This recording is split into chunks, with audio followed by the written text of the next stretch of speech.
My name is Welcome, and I'm hoping that most of you are familiar with me.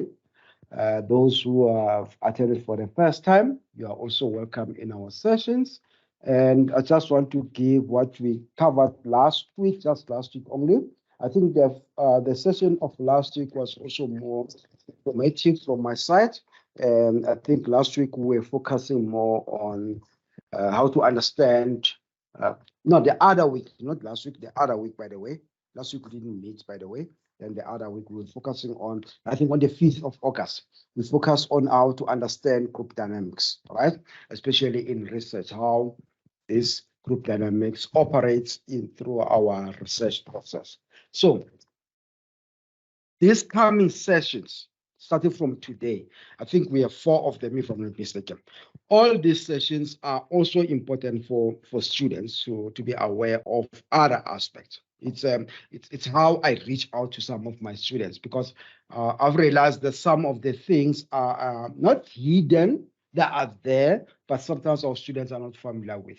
So we try to make sure that students, they become familiar with some of these things. You don't have to reach that point to familiarize yourself with some of the aspects. You need to know about them now, right? For example, we will be looking at how to make sure that there's this good relationship between the student and the supervisor. What are the things which we need to put in place so that this relationship is being sustained, especially during this process of our academic writing? It could be for your honors, for your masters, and your PhD, but that relationship which you and your supervisor have, it needs to be sustained. What are the things which you need to put in place so that that relationship should work?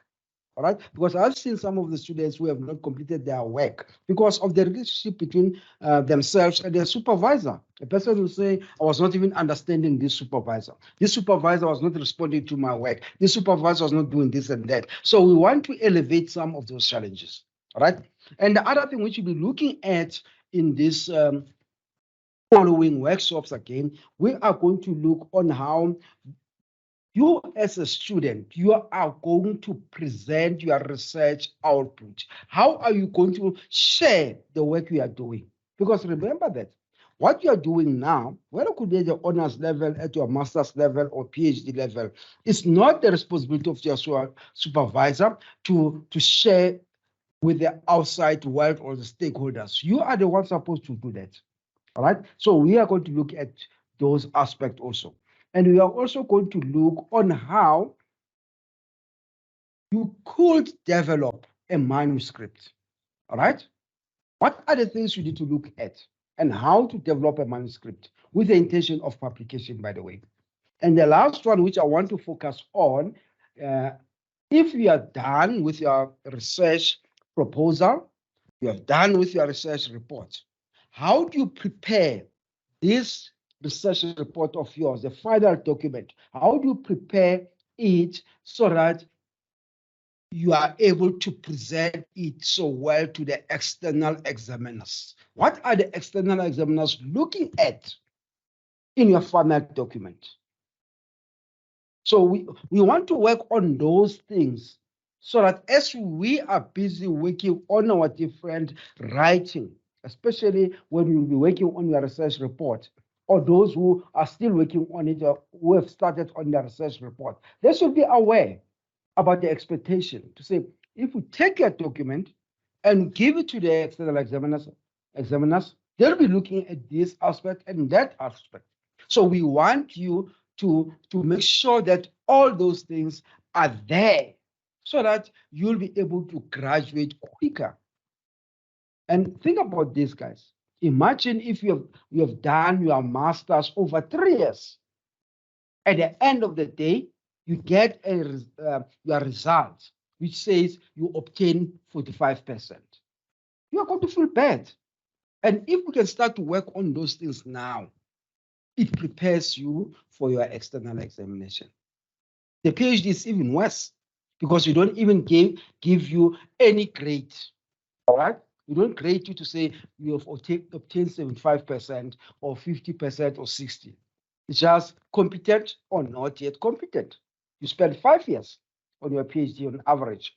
At the end, you say you are not competent. Can you see? There are a lot of things which can come into you as a student.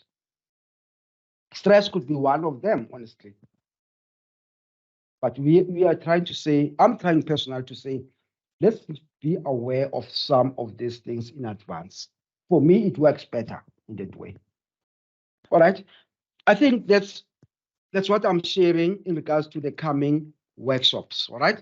But today, I want us to look at this, the relationship between the student and the supervisor, or the supervisor and the student. I want us to unpack this relationship and look at the processes, right? What I was supposed to do during these processes of academic writing. I'm talking about the relationship in regards to academic writing, nothing else. All right? If you are a student, then I'm expecting you to submit a document by next week, Friday. Then on Thursday, you share with me all your personal stuff. How am I supposed to react as a supervisor? Am I supposed to be sympathetic to your situation? Or should I supposed to stick on the time frame we've given you? So it's more challenging, right? And remember that the supervisors are also human beings, all right? And as supervisors, especially supervisors, they also have what you call a timeline. They also have timelines. Already now, I think most of us, especially those who are working on their research proposal, I'm just talking about them for now. And also maybe those who are working on their research report already, they know this information. The timeline is that by the end, subject to correction, colleagues, please. But I know about last year, if I can use stuff from last year. The submission to be accepted to write your research, or the submission for the research proposal to be accepted, it was the end of October. I'm not sure this year. It's a timeline. Let's say even this year, I'm just making an example, guys, please. You need to verify those things, please. All right? You must be aware about the timeline. When are you supposed to submit for your research proposal? Let's say the submission is the 31st of October. I'm not checking whether it's on a Saturday or Sunday, but let's say end of the month of October. So the supervisor is working around that timeline.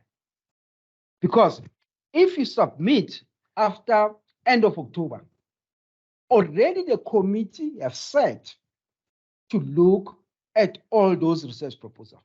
So it means yours, it won't be looked at if you submit after the 1st of October.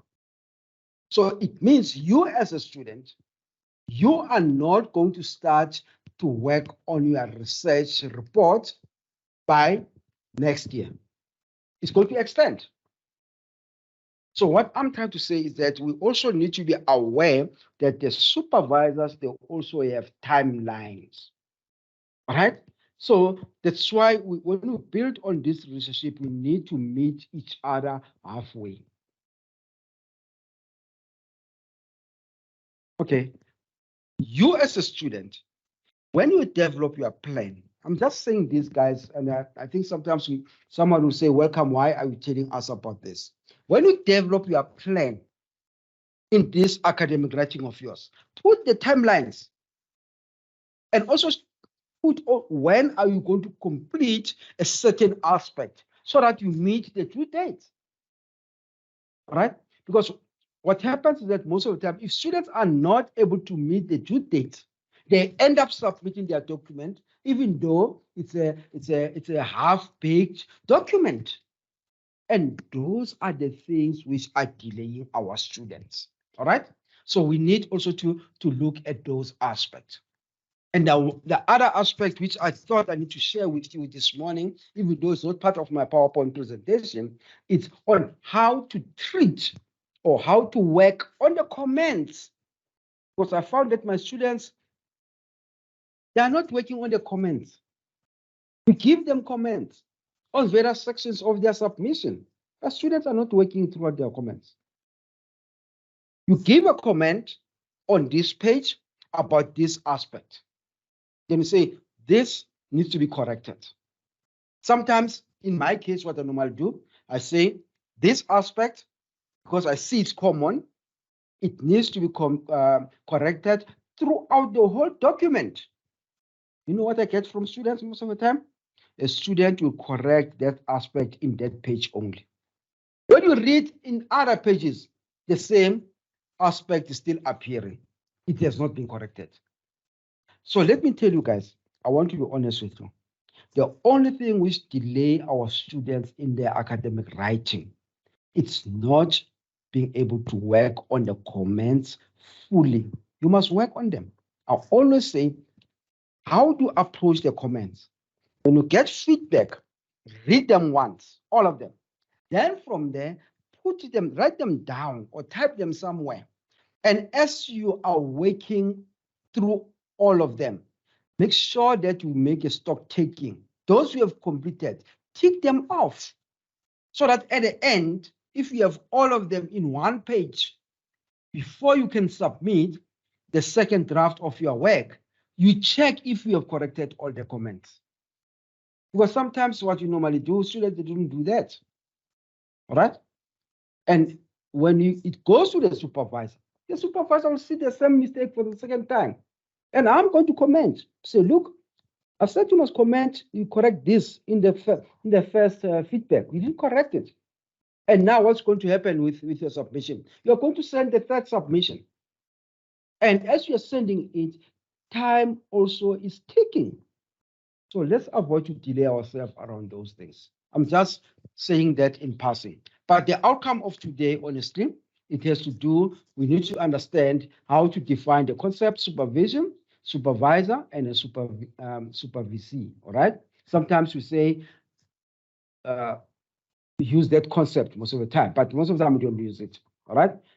But also to be able to understand the attributes that contribute to graduate student success. What are the things which can make you to graduate as a student? All right. It's not about how intelligent you are, especially in postgraduate. It doesn't work like that.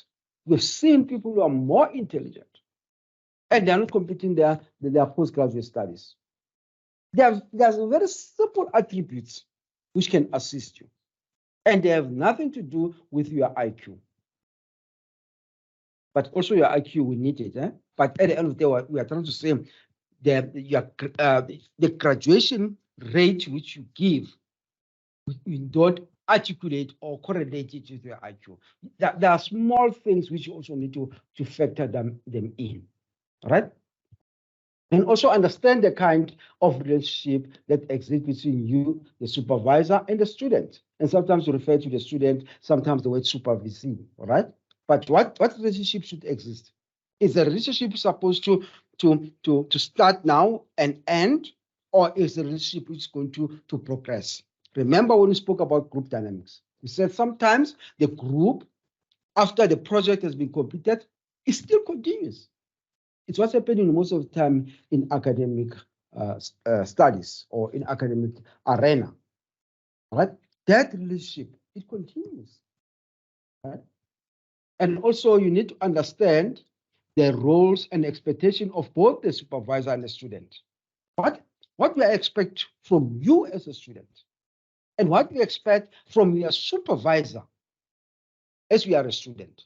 If I may ask you guys, how many of you, especially those who are already starting to work on their research report, whether it could be for a master's or a PhD, how many of you had a meeting, could be an online meeting with your supervisor, and you spoke about the expectation?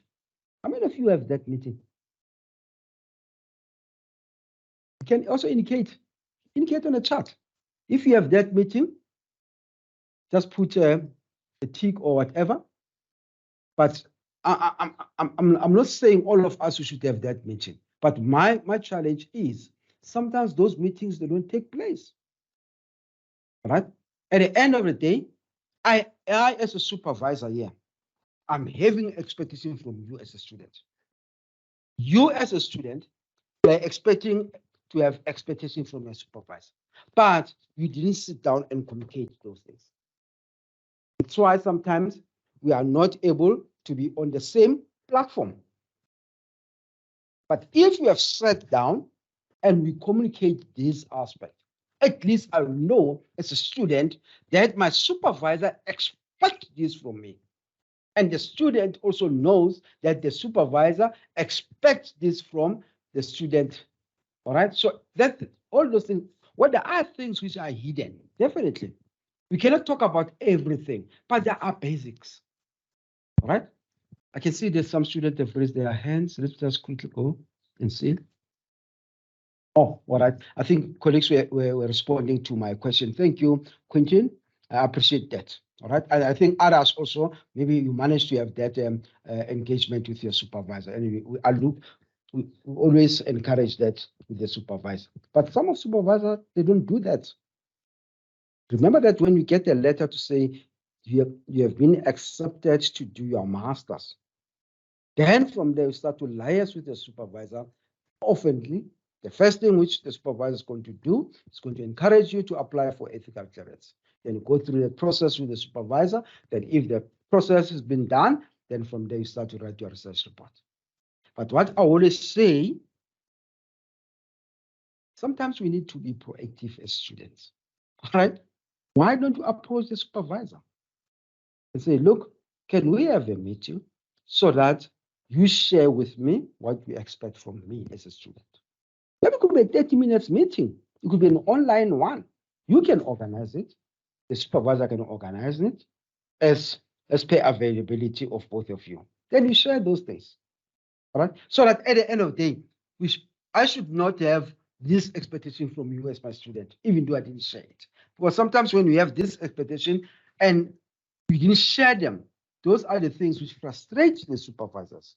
And remember that the supervisor is not only looking at your work alone. The supervisor is not supervising you alone. You may find that the supervisor have 10 students whom the supervisor is supervising. And in addition to that, the supervisor is teaching maybe some modules. Can you see the workload? Right? So if we iron these things on a go, it assists us a lot. But that's my suggestion. And the other thing is that you need to understand the ways of managing this relationship, how to make sure that you manage it in the correct way. All right. And basically, what I was sharing is that we need to have to avoid to have this hidden contract. All right, where there's a hidden contract between the student and the supervisor. It's a hidden one. If I'm not sure about my expectation, if I'm not sure what you expect from me as a supervisor, it's hidden. So we need to unblock those things. And I'm not saying that if we sit down, we have that meeting, everything is going to go according to the points we have put there, the expectation. No, there are things which are going to come, but they are basic. For example, I just want to make this example. If you say, the supervisor says to you, look, in my case, when you have submitted your document, you must give me a turnaround of 7 days to respond. All right, 7 days to respond.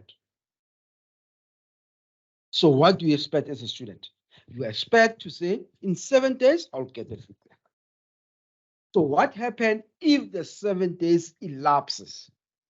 You have a right to send an email to the supervisor and say, look, I'm still waiting for my feedback. Because the supervisor has promised 7 days. And the supervisor also, because knows that during the expectation discussion, I've promised my student that within 7 days, I'll give them feedback. But now I realize with this student, I'm owing this student a feedback. It's already the 8th day, or it's already the 4th day, and I know that there's no way I'll give the student a feedback within 3 days' time. So what I need to do as a supervisor, I send this email to my student. Say, look, I'm aware that I'm supposed to give you a feedback by the end of the week. My apology, I won't be able to give a feedback because there's something which is holding me up. expect to get my feedback in 2 days' time. In other words, maybe I'm going to get you're going to send the feedback after 7 days. At least there's that communication. Can you see? That's what we are talking about here. There must be a communication. But if I'm a supervisor, I have this promise to my student, then I sit with that document for 3 months. What do you expect? I'm busy with my staff as a supervisor. It's not fair to the student. But I always say, why are we treating our students the way we are treating them? I'll give a simple example. Most of the time, when you do, when people have submitted their manuscript in different platforms for publication and so on, those manuscripts, they go through what you call peer review. Then some of them, publishers, they will ask you to say, here it's a manuscript. Can you please peer review it? And they'll always ask you, if you can't, let them know. Someone will say, yes, I'll peer review it. Then they're already from their side, they know that you as welcome, you agreed to peer review the manuscript. Then I'll sit with this manuscript. If they say I must give a feedback within a month's time, I'll sit it for 3 months. Then after that, when they're looking for the feedback, I just do whatever I want to do. Then I'll write one sentence and I say the article should not be published. Is it fair for the person who sent the manuscript? It's not fair. Because initially I should have said as welcome, unfortunately, I can't peer review this manuscript because maybe I'm busy with other aspects. All right. But why do I commit myself if I'm not going to deliver? So you must also think about the next person. That's what I always say in regards to this relationship between the student and the supervisor. The same thing with the student. When you send your document to your supervisor, you must think about the supervisor. You are not supposed to send a document. I've sent you have sent me the first draft, then I gave you comment. You don't correct on some of the suggested comment. Then you send the second draft to me again with the same mistakes, which I've alluded. You don't think for the supervisor in the game. And the worst part of it is that as a student, you are delaying yourself in this academic writing. That's what I've seen. Most of the time, it's not to say maybe it's quite difficult to write this stuff. Sometimes we delay ourselves in various forms. All right. Other forms are a matter of technical aspect. Technical aspect. You know that in this research proposal, it was clear that for your M, I'm talking about College of Education. Let's say, for example, in your M and your PhD, they've told you the requirement to say you must use Harvard reference style. And you don't use Harvard. You decide to use any reference style. Whereas the guidelines are there to say the font size should be 12, you must use Harvard. You must stick on this section, but you don't do that. So you are delaying yourself with things which are less difficult. So that's why I'm saying we need to make sure that we balance these things. All right, that's how it works. Okay, let me just go to the chart quickly. There's someone who has said something. Maybe I'll talk about 2 slides, then I'll go there again. If there's something. Oh, thank you. Thank you, guys. You're still responding to the first. I was asking you, have you have that meeting with the supervisor? That's great. I can see that people have that meeting with their supervisors. We appreciate that. But I like this African proverb. I don't know if it makes sense to some of you. To me, it does. And the other thing which I will advise you, and maybe it works to other people. When you're working on your document, especially at the initial stage, whether it could be when you're developing a research proposal, when you're writing a research report, don't give your document to many people. Sometimes others will encourage you to say you must give it to many critical readers. You are going to confuse yourself, right? Because imagine if I give this document to 5 people, means there are 5 responses. Everyone will see things differently. So you, as a student, you won't even know which direction are we supposed to take. I'll advise you to give it to at least 2 people. That should be a supervisor and an additional person for critical reading. And you stick to those people, right? If you started with your supervisor and this critical person who's reading your research proposal, do it throughout, especially the critical reader. Because the supervisor definitely is going to stay, but the critical reader, don't change the critical readers. When you are writing, let's say your chapter 3 now, you decided to give to another person, you are going to get different comments around it. And some of the things you may find that they are confusing you. So stick with this critical reader. It works better in that way because already the critical reader knows where are you coming from with this argument. It works better in that way. If, for example, you have a supervisor and a core supervisor, it's fine. Stick with them, the 2 of them. You can add maybe a critical reader there. Right? But if you don't have a core supervisor, it's only the supervisor. You just add 1 critical reader. In other words, the document is going to be seen by at least 2 people. But if there is also a core supervisor, it's going to be seen by 3 people because you have also asked a critical reader, right? And there are other things which I always encourage my students to do. Make sure that when you work on the document, you are the one who's typing the document on your own. Don't give it to someone else. Because people will give to those people who are, they say they do best typing of the academic documents and so on. They all understand some of this technicality, but you will understand them better. It takes a bit of time, but you're able to practice some of those things. But the African proverb says, if you want to go fast, go alone. In other words, if I want to travel a far distance, I need to travel it alone. But if I want to go far, I need to go with others. In other words, if I want my work to be more beefed up, I need to work on a collaborative way. I need to work with others, right? We have similar interests in my work. And it's so interesting the way Delamont put it. They say the role of a supervisor is critical to the successful outcome of the candidate. A supervisor is needed.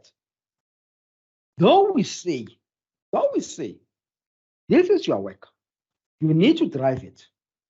Whether at honors, where you work as a group, whether at masters and PhD, you need to drive it. It's your own work. You must be able to articulate it. But the supervisor is there also to give guidance, because the supervisor knows exactly what is expected from the final outcome.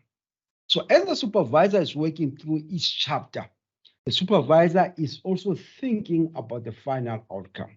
If, for example, I'm a supervisor, then I look at your submission. Let's say it's a PhD submission. Then I look at it. Then I say, definitely this PhD submission, it won't see the end of the light. I already know, because I know what the external examiners are looking at. I know.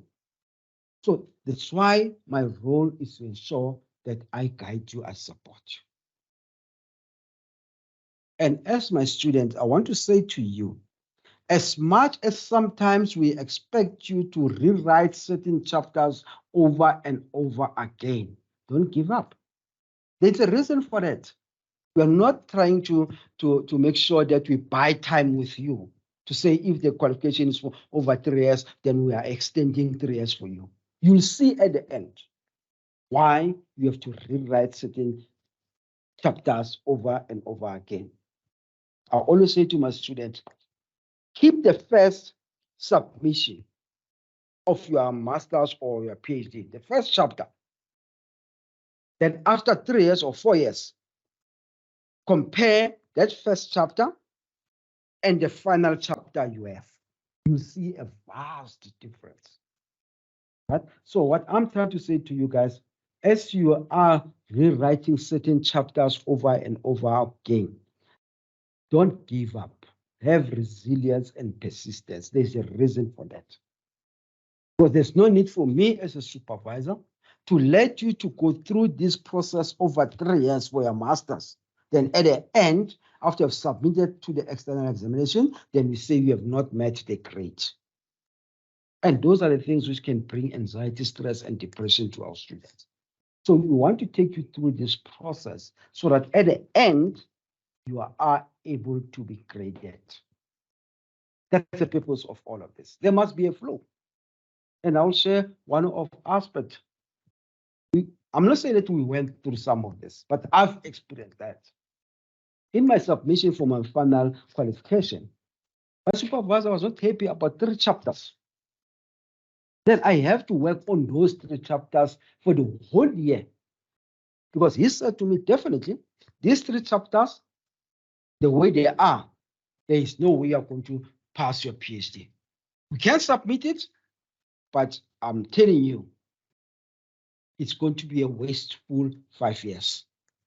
So I have to make a choice to have a wasteful 5 years or to rework on these 3 chapters. And I have to rework on the 3 chapters. I didn't lose anything. So that's why I'm trying to say some of us, we need to also to bear that in mind. Okay, I'm not justifying guys to say we want you to resubmit all the chapters over and over again. Sometimes we find that a certain chapter is submitted twice. First draft, second draft, it goes through. But others, you may find that there's a bit of a challenge around it for a reason, right?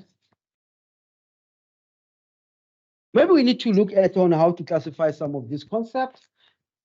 They are not so difficult. The first one, if you look at your dictionary, it describes the word supervision as follows. It says supervision is the act or process of directing a person or a group of people. I think I've spoken about that. When you supervise, you are able to support and direct your candidates, all right, to a certain outcome, right?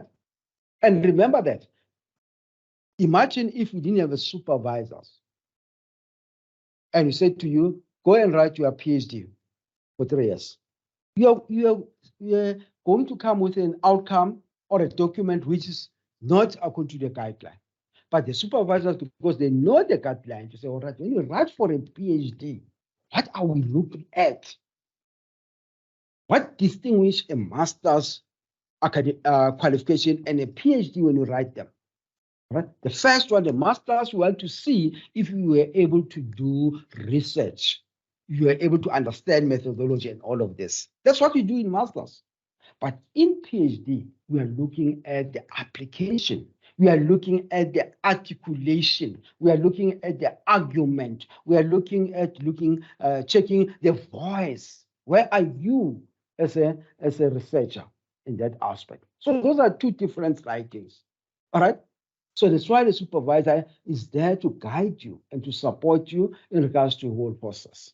Otherwise, if we don't do that, students won't be able to attain certain qualifications. But when you look again, according to the Step into Leadership.info, they describe supervision. They say it's a process which aims to support, assure, and develop the knowledge, skills, and values of the person being supervised. In other words, now, the person whom you are taking under your armpit to say, I'm supervising this person, the person must acquire knowledge and skill. We should be able, as a student, to be able to argue. You should be able to do a better literature review, especially at your PhD, for example. Your literature review, it should not be almost like a literature study. Well, the one you are doing in your master's. We do literature study in master's, basically. In other words, we just say, so and so have said this, so and so have said that and that. That's what we do at master's. But in PhD, we are saying to you, yes, so and so have said this and that. What is your voice? What's your argument? Do you agree with this author? How do you make sure that you put your own point of view around that? In other words, what's your voice? What's your argument? So that's what we normally do in PhD, all right? So in other words, we want you to have some of that skill of arguing. That's all what you need. But basically, when you look at Bernard and Goodyear, they say supervision could be defined as a means of transmitting the skill, knowledge, and attitude of a particular profession to the next generation in that profession. In other words, when we do supervision, as I'm supervising you as my student, I'm transferring the knowledge, the skill, and the attitude to the next generation. In other words, you also as a student, you are going to supervise others, or you are going to share this process of supervision with other people in the next generation. It doesn't end up with you, all right? So this thing is a recurring process. We are trying to pass knowledge to you so that you'll be able also to pass knowledge to the next generation, especially if you are in academia. Well, when you look at the Merriam-Webster dictionary also, they have their own definition of supervision. They say is the action or process or occupation of supervision. And when you look at the law inside it, they describe a research supervisor as an academic staff appointed to guide an undergraduate, graduate, or postdoctoral students. In other words, they guide the students in writing their thesis or their dissertation or their research report. Basically, in your honors, you are writing a research report. Then in your master's, you write a dissertation, could be a mini dissertation or a full dissertation. I think we've spoken about all those things, the difference between mini and the full dissertation. And for a PhD, it's your thesis, all right? And also we have postdoctoral students. What type of students are those ones? Those are the students who have their PhD. We call them the postdoctoral students. Most of the time, what they normally do in that process, let's say, for example, I'm just making this as an example. I'm a PhD student now, and I'm writing my research report. And after I've done with my research report, in my research report, in my thesis, I've managed to develop maybe a certain conceptual framework. I'm just making an example, all right? Maybe there was no conceptual framework around something else, all right? Now, the end product of my PhD, I came up with a conceptual framework. So now I'm done with it. I've graduated. Then I want to do my postdoctoral, all right? My post-PhD studies. What I can do as a student then, as a postdoctoral student, what I can do, I can now go and do what I call intervention, all right? Remember what I've done at my PhD. I've developed the conceptual framework. Now, the next process, I can start to do the intervention. Then maybe in my, let's say, for example, there was no conceptual framework in regards to students with learning disability in this type of a municipality. Then I've developed it in my PhD. Now, postdoctoral, I will say I will do intervention around it. Then I'll go and get permission from the Gauteng Department of Education. I'm just making an example to go and do intervention, all right? Maybe to workshop schools around on how to implement this developed conceptual framework for learners with disability. That becomes my postdoctoral studies. Can you see now? In other words, now you go beyond that. You do more and more of application through workshops and so on, maybe developing material and all of this. And you can also look for funding. You can also get funding from that. I'm aware about the National Research Foundation. They found people, they always fund students for that. So the supervisor can also assist you around that. All right? So those of you guys who are in academia, you also need to think about that, especially post your PhD. Think about postdoctoral or studies, you know, well, there are a lot of things you need to think of around it, to engage yourself around those aspects. Right? But if most of the aspects you are able to tick them, for example, interest in academia or already you are in academia, if, for example, you don't have a challenge in regards to other aspects, then you can also do your postdoctoral. Because remember, postdoctoral also, you are getting paid. I just want to share this with you guys. You get paid, right? A certain amount of money.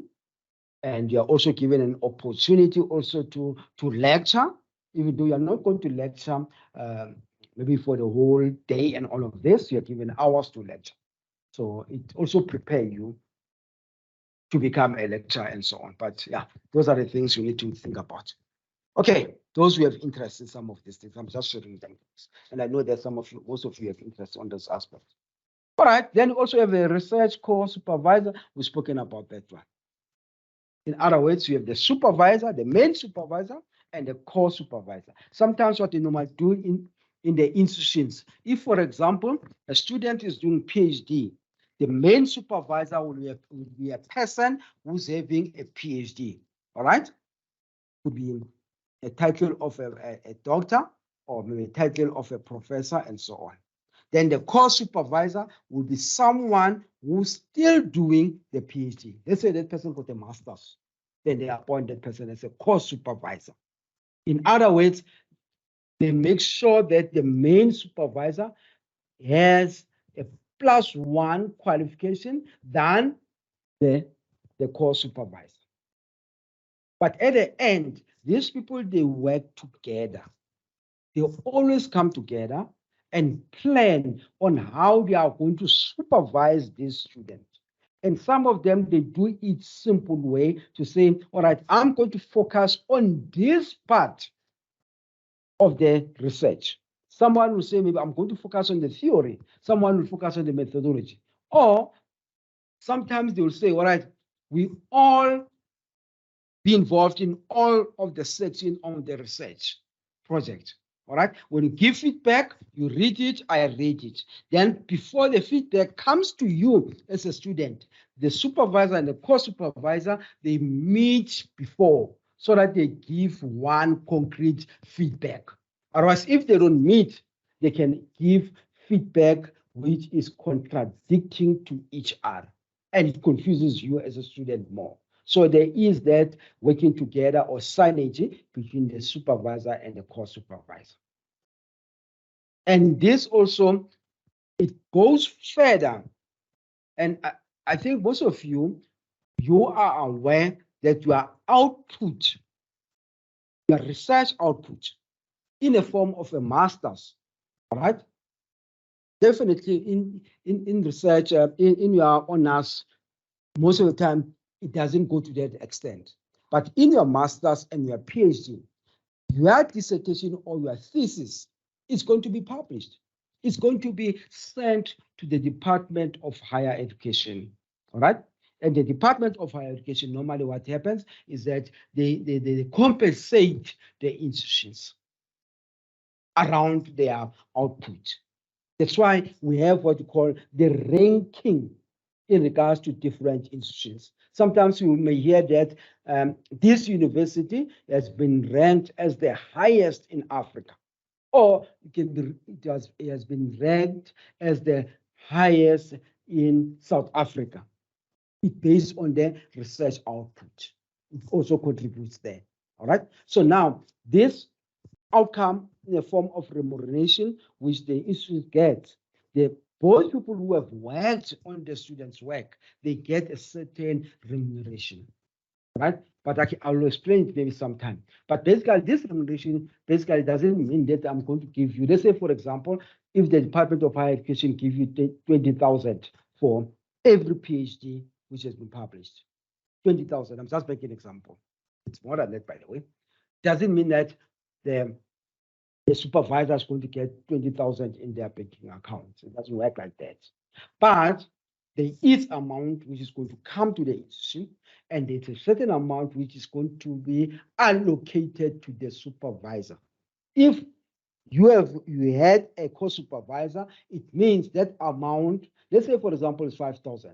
That 5,000 is going to be allocated to both the supervisor and the co-supervisor. And in other words, it's going to be 50-50. So how does it work? Basically, we have what you call the research trust fund. The institution will open the research trust fund, then that amount goes to that research trust fund. And that research trust fund, basically, it says you as a researcher, in that case, as a supervisor, you are supposed to use that money for research purposes only. All right, I can't say as welcome. Say no, I can see that in my research fund I got 50,000. Can you borrow me 10,000 there? Doesn't work like that. But if I want to do research, I've got the right to approach my institution and say, look, I think I got 50,000 there. And when, according to me, there's this interesting conference which I want to attend internationally, maybe in another country, can I attend it because I have money? Then the institution will release, then I attend that conference without even presenting in that conference. And I'm using my research fund, right? So that's how it works. So it's a benefit around it. And I want to share with you guys, most of us, those of you who are in the institution, we have seen that we have some colleagues who are there in some of the institutions, and some of them, they are supposed to be on retirement, and others already on retirement, but they are around our midst.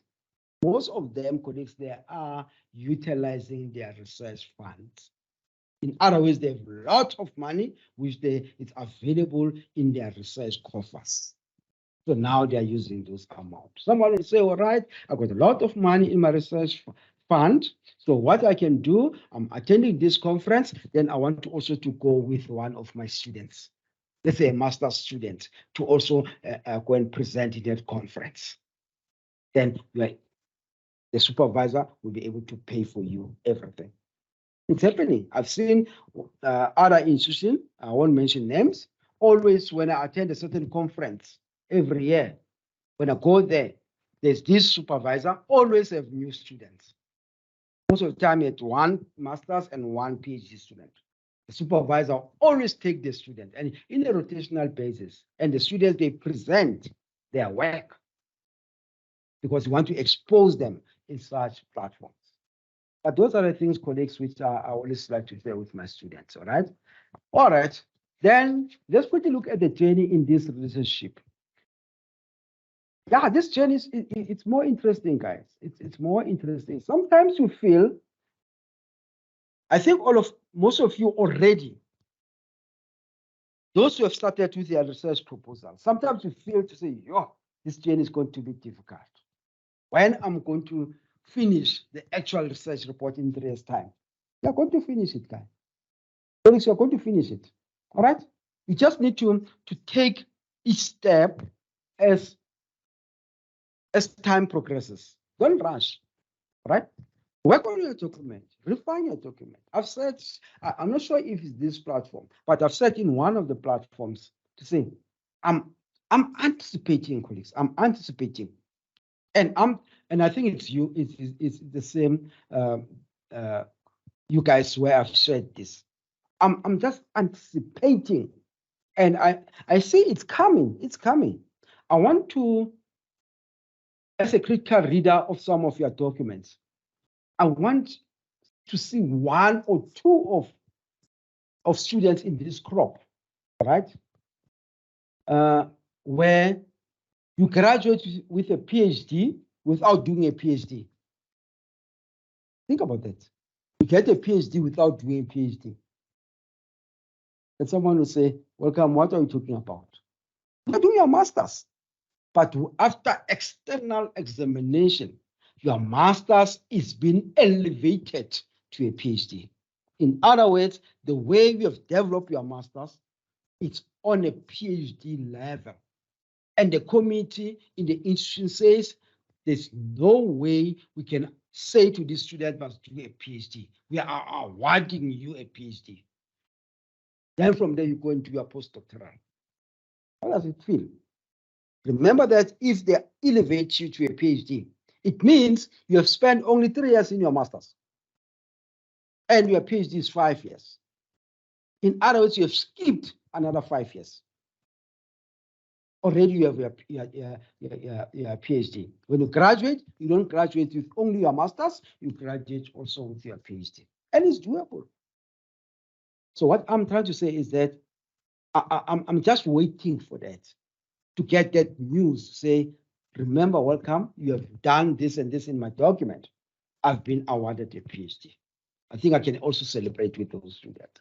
And it's doable, guys. That's why we are pushing you to say, look, in your document, when you work on it, don't work it up to a level of master's. What beyond that, right? Even though some of you will say, it doesn't allow me because I have to submit a limited document in regards to word counts and pages and so on. But you can still do that, all right? How do you go about and make sure that you infuse the theory in your master's? And also how to make sure that you use the methodology, you are able to articulate it, right? If, for example, we are using mixed methods, how are we able to integrate both your quantitative and your qualitative method? Analyzing and interpretation of your data. How have you done it at the master's level? And based on that, the external examiners who can also, they also give you feedback around that. Say this work, it's a PhD one. Then if 4 of us as external examiner, we do that in your master's document, definitely the community is going to consider that. And if they are happy about it, they elevate your qualification. Okay, I think now, guys, I'm trying to push you, and I know that you can do it. But basically, this journey sometimes it is more, it's a winding journey, like a winding road. You know, a winding road. You go around and around. Sometimes you feel like you are going to, the car is going to roll over the sea or the ocean if you have an ocean. All right? And sometimes you feel that there is no barriers there, right? If I lose control there, then it means everything is going to come to an end. It's almost like that. And sometimes you're writing this part of your academic work. Sometimes you don't even know what you're talking about. Sometimes you get lost. You spend 6 months not even able to understand your research. See, I don't understand what I'm writing about here. But as we are going through that, it's where you are able to refine it.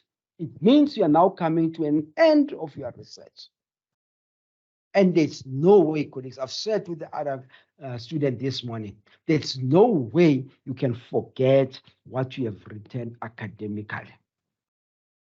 If, let's say, after 20 years, someone asks you to share your master's writing, you can share everything. You can even remember how many respondents you had in your master's, the methodology, the theory you've used, the results. You are not going to forget that, right? So it's something which is going to stay with you for the rest of your life. So, but basically what you are saying, it's more of a challenging, right? It's not only challenging to you as a student.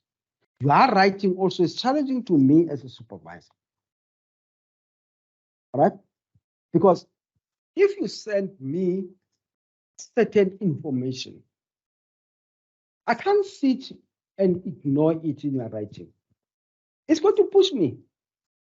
If you're coming with another theory, I never heard about this theory. What that says to me as a supervisor? Should I put away this theory and say, no, this theory it's a wrong theory? No, it says you as a supervisor, you need to go and abreast yourself with the theory. I need to go and read about this theory. Imagine if I have 10 students whom I'm supervising, and all of them are giving different theories. How much work I have as a supervisor? But I have to go and read about these theories. I've never heard about these theories in my life. So that when I respond to your work as a student, I must give a positive feedback around this theory. So this journey, colleagues, you may think that it's challenging to you as a student. It's also challenging to the supervisor. Let me tell you now, I've shared with you on how to approach mixed methods. And I've indicated to some of you in the past session to say what we refer to as a mixed method in the past. It's referred to as a multi-method. If you are going to use mixed method now and give it to your supervisor, most of supervisors are not even aware about that, how to integrate both quantitative and qualitative in a mixed method. So if you come with that, definitely you are going to challenge them. In other ways, they are going to learn from you as a student. I want to talk about this. Then from there, we'll go on the chart. But we need to understand about the aspects which makes graduate students to be successful. What are the things which can make you to be successful? I've spoken about that. To say, no, it's not only the IQ, all right, the intelligence quotient which you have. Yes, it contributes. We need a certain level of achievement. That's why we're saying to you, in order for you to be able to do your PhD, for argument's sake, you must obtain a grading of 60% and above. All right? If you obtain less, we are not able to put you on a graduate program. But not also remember the RPL, all right? Recognition of peer learning. You can also do your PhD because of the RPL. I'm hoping the PhD also, but I know about the masters, all right?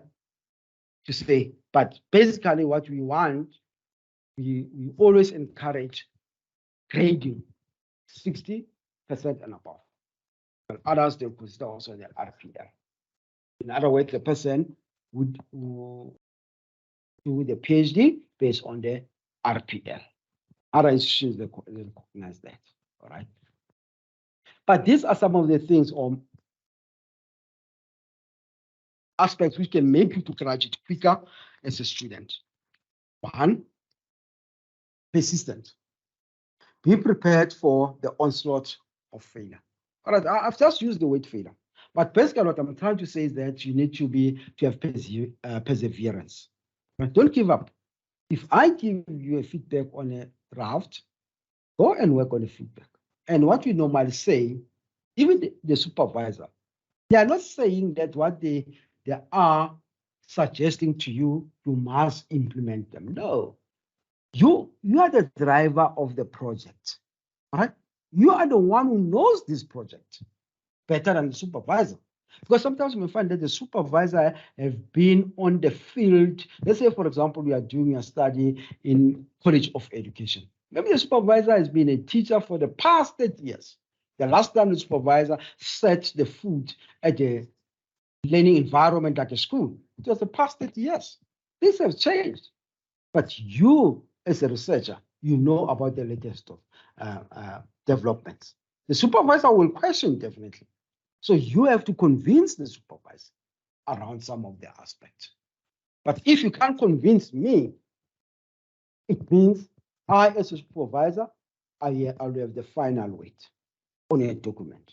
But if you convince me and say, no, welcome, definitely, this is happening, and give me empirical evidence around it, who am I not to agree with you? So what you need to do is that if I'm questioning a certain methodology in your research, you are the one to convince me. If I say to you, I don't think this theory is applicable to this research, and you feel as a student it's relevant, why don't you convince me? And the other thing which we always want from you guys, we expect you to be resilient. Don't give up, right? You need to research deeper. And one thing which I've encouraged, I think I've indicated in the past presentation, I'm encouraging you guys, yes, go and research on numerous articles.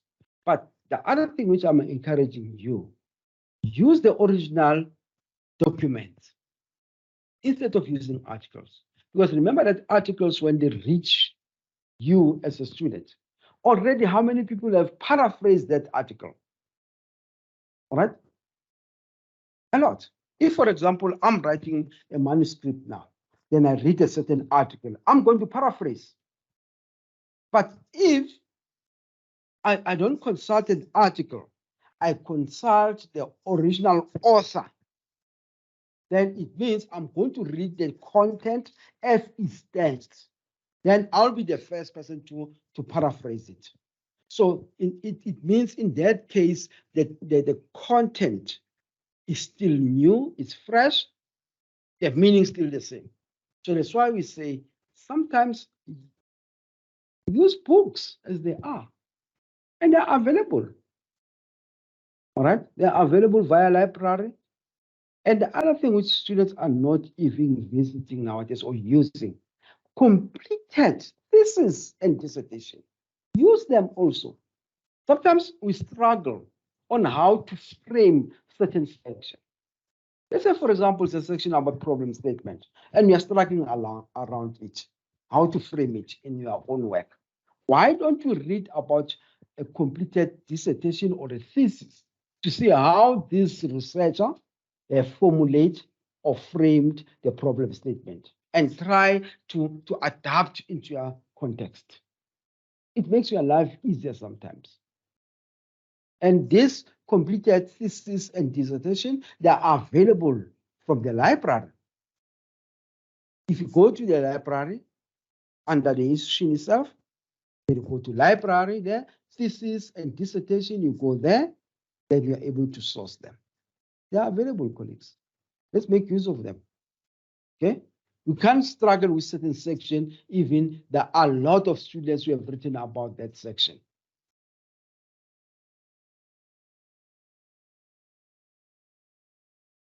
The other one, we refer to it, another attribute, you need to be able to articulate your ideas clearly. You must be able to articulate your work. If you can't articulate your work, then it's a problem. The supervisor won't articulate your work. No, you are the one supposed to articulate it. You are the one supposed to share about your work.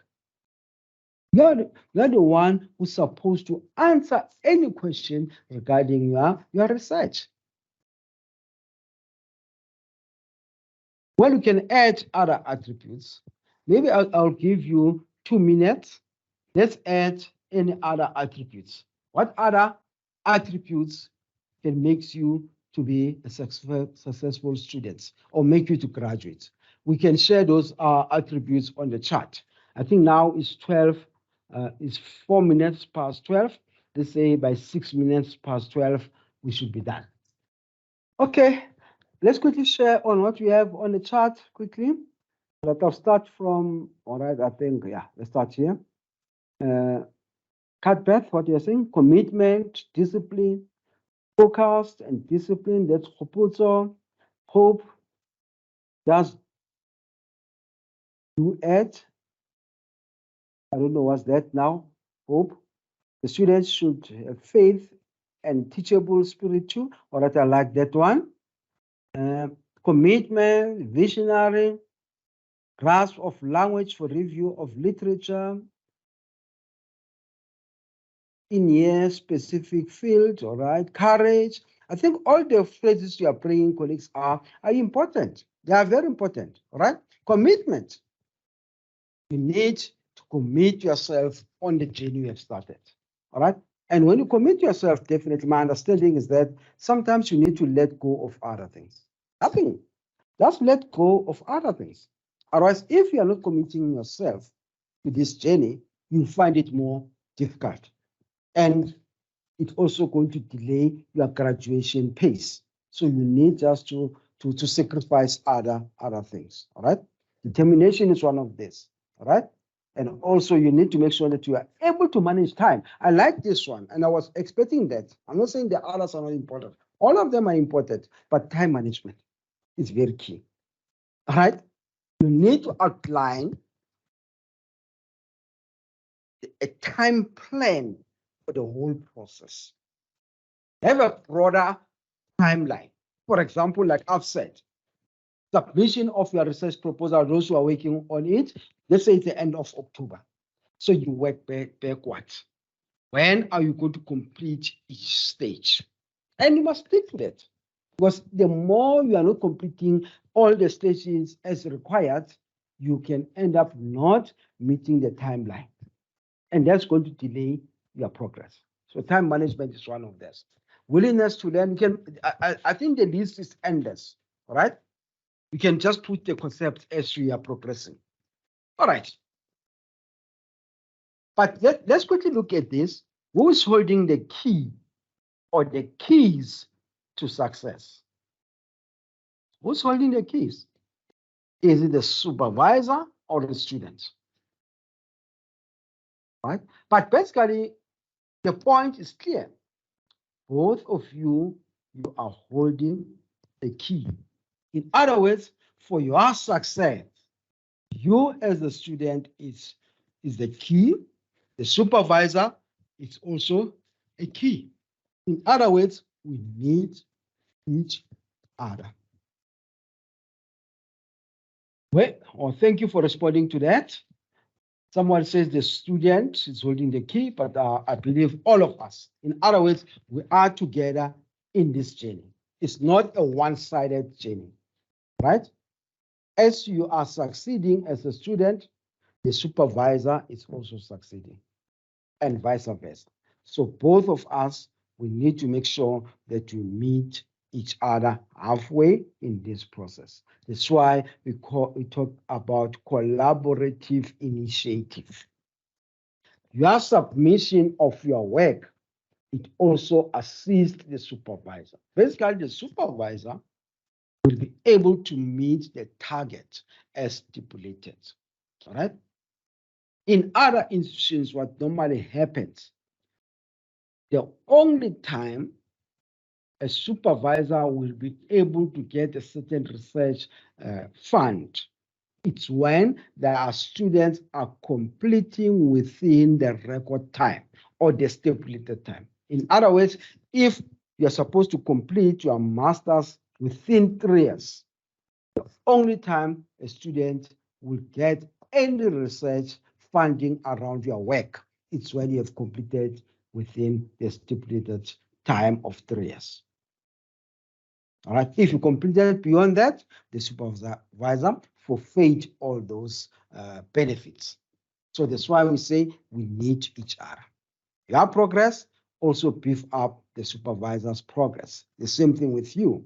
The sooner you complete, the sooner you also graduate, and the sooner your profile also be updated. So we are together on this journey. So my feedback, it assists you. Right? So I'm not giving you feedback for the sake of giving it. It also assists you as a student so that we accelerate this graduation rate. Well, we have different kinds of relationship between the supervisor and the student. All right, these are some of the relationship. But the most common one, our relationship between you and a student, it is a professional relationship. In other words, we are there for this professional work, nothing else. All right. I'm there to guide you, to assist you as a supervisor. I'm not there in your personal life. I'm just there for academic work. That's why our relationship is based on what you have submitted academically, nothing else.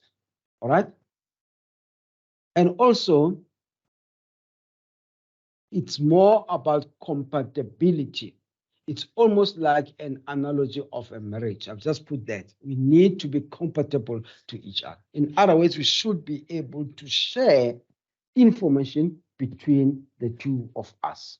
In other words, as a supervisor, if there's something which is more interesting, let's say, for example, a supervisor, I've just got a message to say there is a funding which has been offered for students who are doing masters in this college. I, as a supervisor, I've got a right to approach you and say, look, there is a funding which is available from National Research Foundation, and here are the forms. Can you complete it so that you submit it on time? So I must be able to liaise you around those aspects as a supervisor. But remember also, the supervisor will be able to do all those things with the students who are disciplined, students who are able to work on their work. All right? And a student whom I know as a supervisor to say, this student definitely is on the right track. Because remember that we have other students. The student will send a draft today, which is on a Saturday. Then I gave a feedback by next week Friday. I'm just making an example. Then the student take another 3 or 4 months to work on my comments. So in that case, as a supervisor, sometimes we don't prioritize those students. But the student whom I'll give feedback next week on Friday, on a document you are submitted today, and within a week's time, the student, I give a feedback to the student, then within even before end of September, after 2 weeks' time, the student have worked on my feedback. What I'll do as a supervisor, I'll prioritize those students. That's how it works. Because there's no way most of supervisors, they won't even remind you about the submission. That's why you have to manage your time.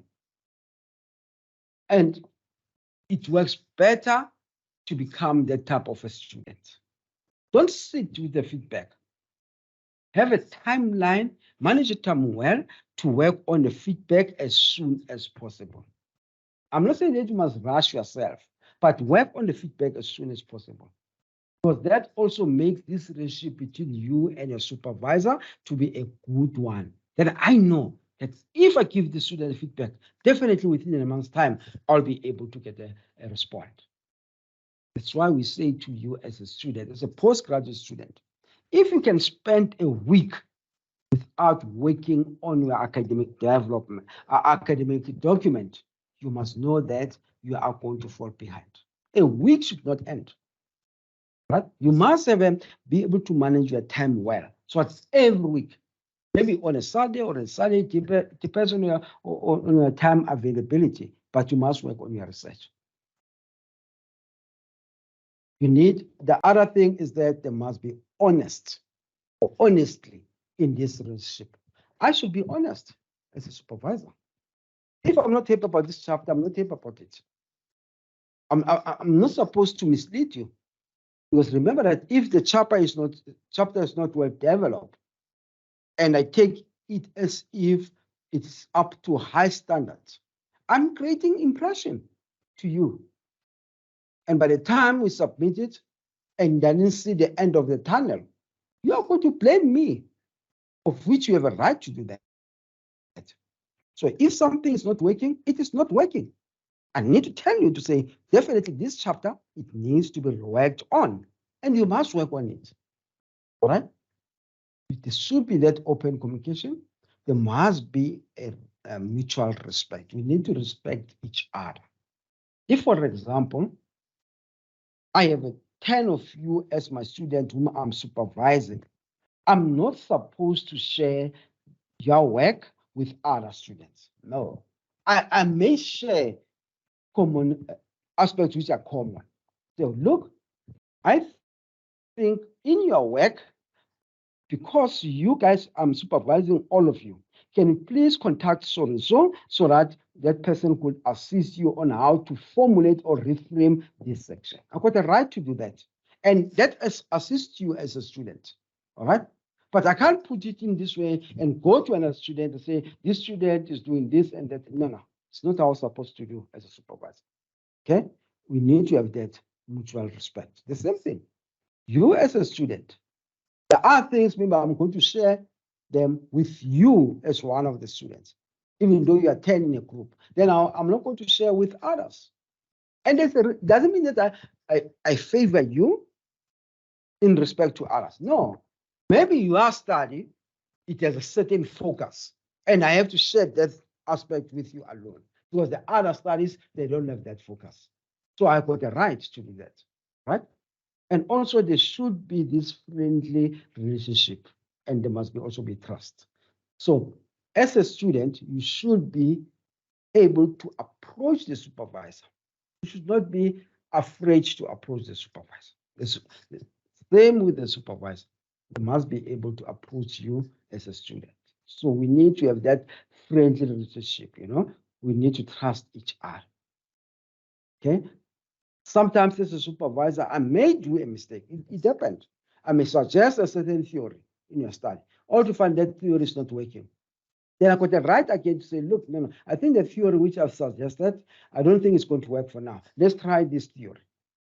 And don't think that supervisor, in that case, does not know what he or she wants. The supervisor read, maybe to say, no, this theory, it won't work here. Maybe the other one's going to work. So we need to trust each other. Because there are times when the supervisor is the one who's going to defend your work. All right? There are times. For example, if I present your work to the committee of the college in regards to research and all of this. You are not there as a student. I, as a supervisor, I must try to articulate your work. So that's why I need you to be hands-on on this project. Okay? Otherwise, if I'm not hands-on, I won't be able to answer questions which are going to be posed. So what type of a supervisor am I? That's why we say to you, I'm not sure now if it's still the position. I remember there were times where students were able to submit their work for external examination without a go-ahead from the supervisor. If it's still allowed even now, the system allow you to do even now to submit your work for external examination or intention to be examined and without the supervisor's approval. My advice to you is simple. Don't do that.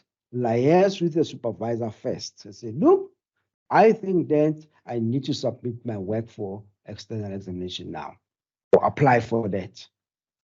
Are you fine with it?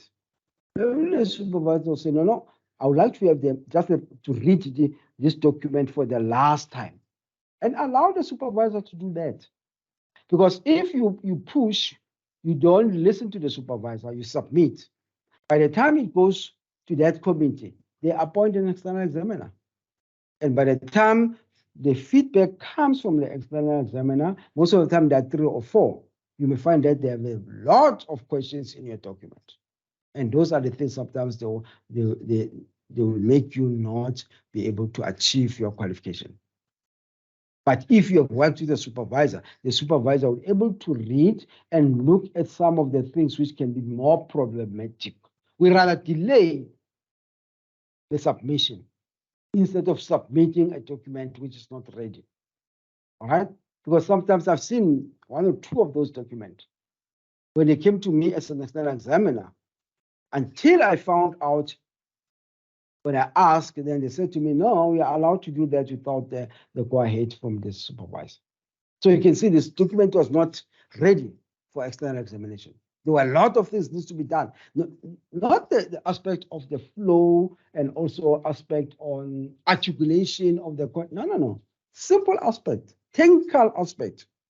That's only technical aspect. All right?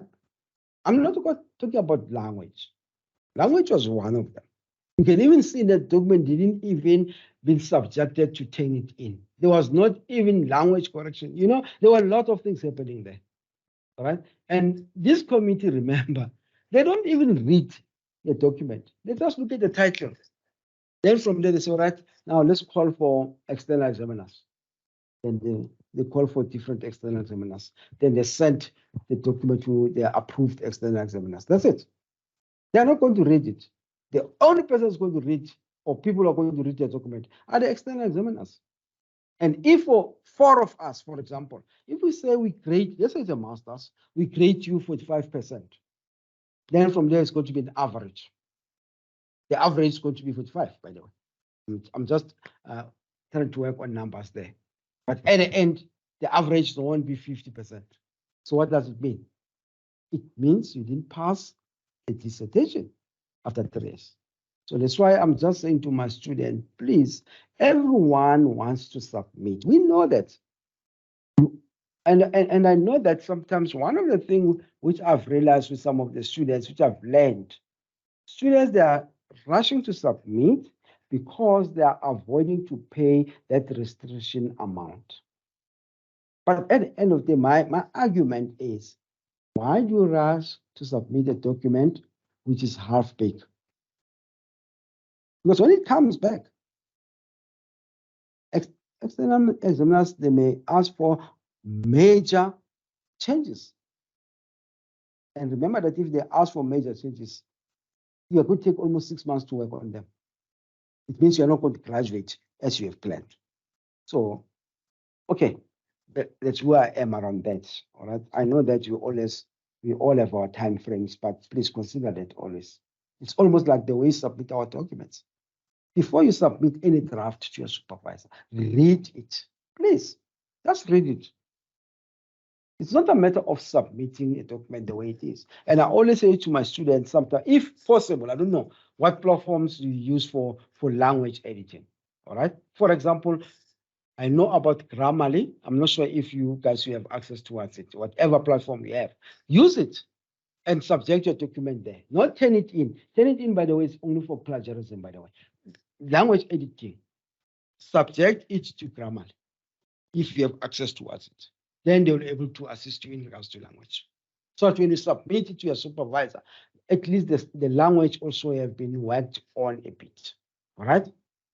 Especially some of us we have a challenge in regards to language, including myself, by the way. All right? I always do that. You know, sometimes I write a paragraph about something else, and I subject it to Grammarly, a paragraph, and I get another version around it. But what I'm trying to say is that read your document before you submit to your supervisor. Don't just submit for the sake of submitting. All right? Because the more you submit a document without reading it, you are going to delay yourself because the supervisor is going to read it and give feedback. So you are going to work on the feedback again. And as you're working on this feedback, time is running. It's running out for you. So it's better to read it before you submit. Okay. I think for now, I can pause there. Are we having any questions or something which you want me to iron out? You can also put on the chat. Let's see if you have something on the chat. Let's give it 2 minutes. For now, we don't have anything on the chat. If there's anything which you want me to respond to up to this far, let me know. All right, it's 26 minutes past 12. Let's give it 1 minute around it. If there's nothing, I'll continue.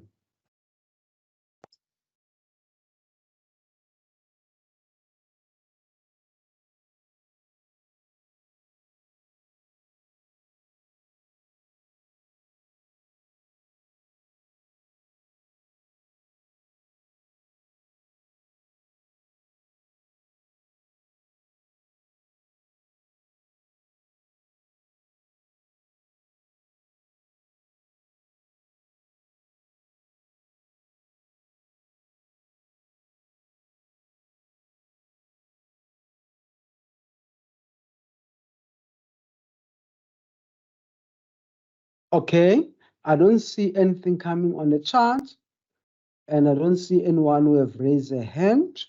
So let's continue, guys. I think everything is still in order. All right. But if you have anything to ask, you are allowed to raise a hand or also to put on the chat, all right? There are different types of supervisor-student relationship, all right? These are some, all right? Let's quickly look at those types of supervisor-student relationship or student-supervisor relationship according to this author. The type of this relationship, the author refers to it as cordial relationship. What? Why do you say this relationship between the supervisor and the student is cordial? Basically, it is more of a warm and amicable relationship. In other words, these two people are able to work in a homely way, all right, and more amicable. There is no tension. There is no conflict. Okay? And remember that's what supervisor anticipate, and that's what supervisor always like to have. And the same, it's what students always anticipate and what students like to have. There must be a cordial relationship. All right? And also, there should be, in that type of a relationship, there is a freedom and friendship. There's a respect and trust. Now we are able to trust each other in that type of relationship, in the cordial relationship. I'm able to trust my student, and my student is able to trust also the supervisor. There is a friendship and freedom. In other words, I give my students to work on their different chapters on their own. But mine as a supervisor is just to guide and support. All right? And that's an ideal one, isn't it? It's a one which we expect. But there is one which is more, how can I put it? It's toxic, if I can put it that way. It's called a conflictual relationship. There is a lot of conflicts. The supervisor gives this feedback. The student respond by giving a certain feedback. In other words, you're not able to work together. I'm a supervisor. I'm not able to listen to the student. And the student also is not willing to listen to the supervisor. And in that way, most of the time, we find that either the student doesn't complete their work or their academic journey, or the supervisor always give up on the student. The supervisor end up not supervising the student. So we need to avoid some of those things, all right? And I know it's difficult. So what you normally do as a student, what role are you going to play? How you are going to overcome this conflictual relationship? If you are not happy with your supervisor, what are you supposed to do? Does the institution allow you to have that type of a grievance with the supervisor? Definitely does allow you. But remember that there should be an evidence.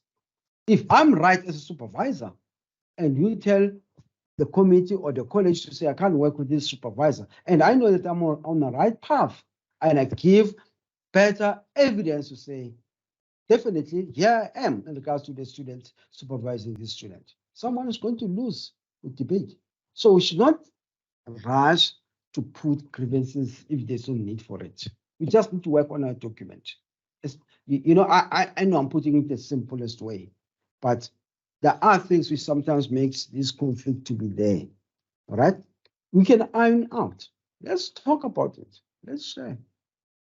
If, for example, it's about me as a supervisor, the feedback I give you don't understand.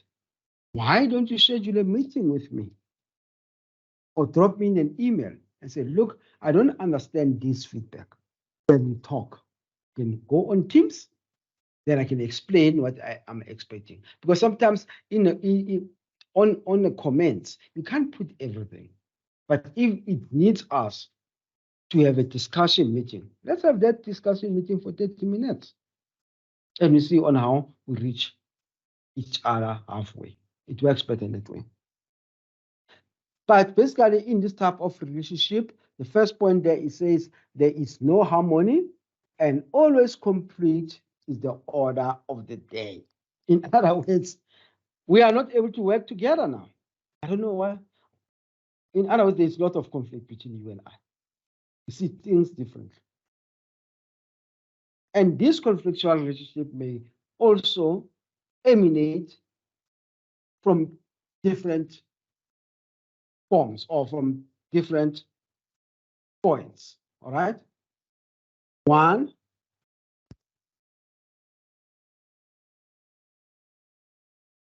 it can emanate because of the age differences. I'm not sure how does it work, right? Because I understand that you and the supervisor, we are what you call a generational mix, all right? The supervisor knows these things because they were done in this way during his time, all right? But you are bringing another dimension now. So we need to meet halfway here, definitely. Someone needs to abreast himself with the current developments. That's how it works. And also it could be content knowledge, gender, maybe power dynamics. Most of them, I think this conflict comes from the power dynamics. Where I say to you as a supervisor, I'm a supervisor, you're a student. And it's not supposed to be like that.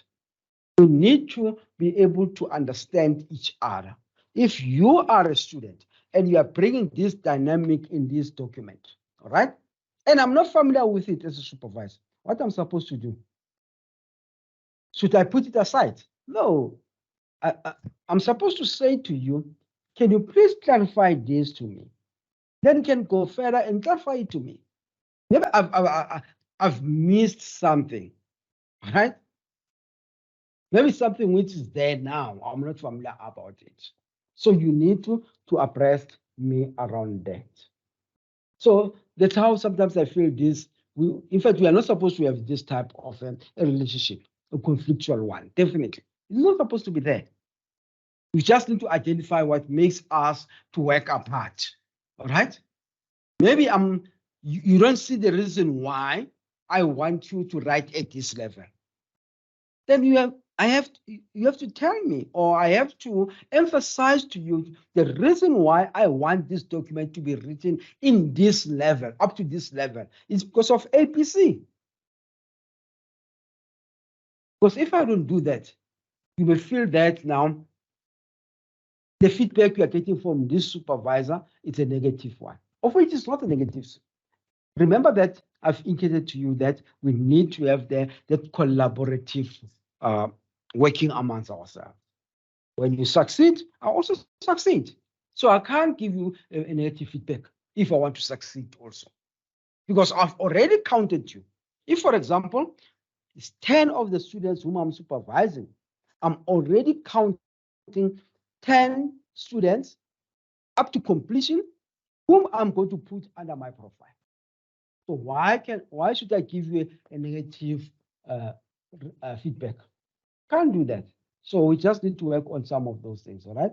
And you can also initiate this discussion as a student, please. Right? If you feel that I don't think the way you are pulling with my supervisor, we're pulling to the same direction, initiate a conversation with your supervisor. You are not imposing, by the way. All right? You are just initiating to say, I, as a student, I'm here, and I feel that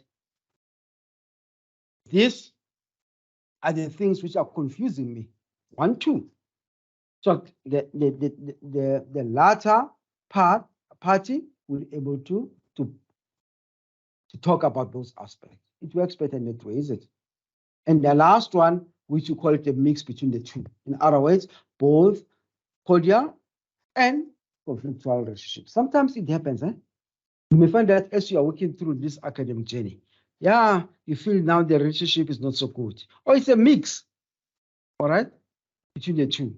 Sometimes we have this understanding with my supervisor, but sometimes it becomes more conflictual. But at the end, we are all trying to achieve the end goal, right? But basically what it says there, it says this mixed relationship is a circumstantial relationship characterized strongly by both cordial and also conflictual relationship. It's a combination of both of them. This could also be characterized by mood swings, behavioral change, and attitudes among the parties. Now, sometimes we have these mood swings, is it? All right. It's almost like if you are in a learning classroom environment. Sometimes a teacher on a certain day is the happiest teacher, all right? But other days, there's another mood just coming in now. So we need to accommodate some of those things, all right? Sometimes the feedback you get from a supervisor is such a wow feedback, you know, praising you from paragraph to paragraph. But another day, this feedback is not so good, all right? So we need to just to balance this as we are progressing with academic writing. Well, there are various roles which we need to play, but there are main roles which have been played by the supervisor, and there are also main roles which the subordinate needs to play as a student. The supervisor always is there to guide, definitely, they're there to guide. We are just there to guide, all right? And remember that this process, it's subjective.